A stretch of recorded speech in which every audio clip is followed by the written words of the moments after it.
Good morning! Ngayon, magawa tayo ng kefir. Pero natapos na siya. Ito po yung perfect kefir. So, ilalagay na natin siya dito sa may maliit na malkong. Pero i-keep ko muna yung mother grain natin. Okay? Yan. I-keep natin yan.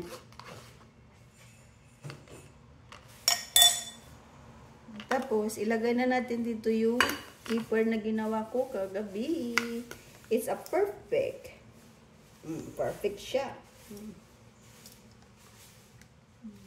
Nakita niyo siya? Perfect. Ano to siya mga palangga. Overnight. 24 hours or 8 hours or 12 hours. Maganda to sa sa tiyan pag umaga. Kung hindi kayo makatai, nyo to, i-drink.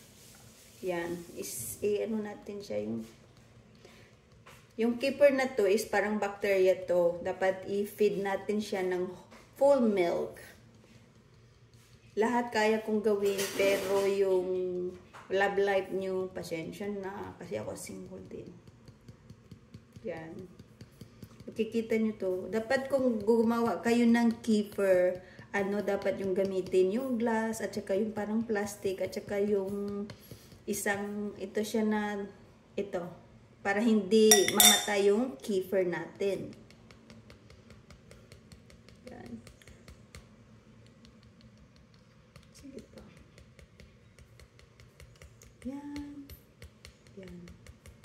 Sige lang yun. Kita niyo yun. Kefir po yan. Yan. Ang sarap.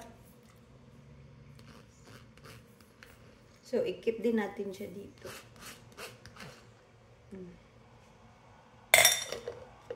Yan. Mga buhay na bakterya po yan. Good bacteria po yan. Ayan. Good bacteria. Ayan. So, i-cover na natin. Tapos, ilagay natin sa fridge.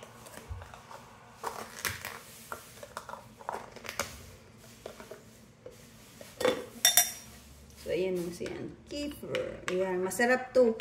Full milk to. Masarap.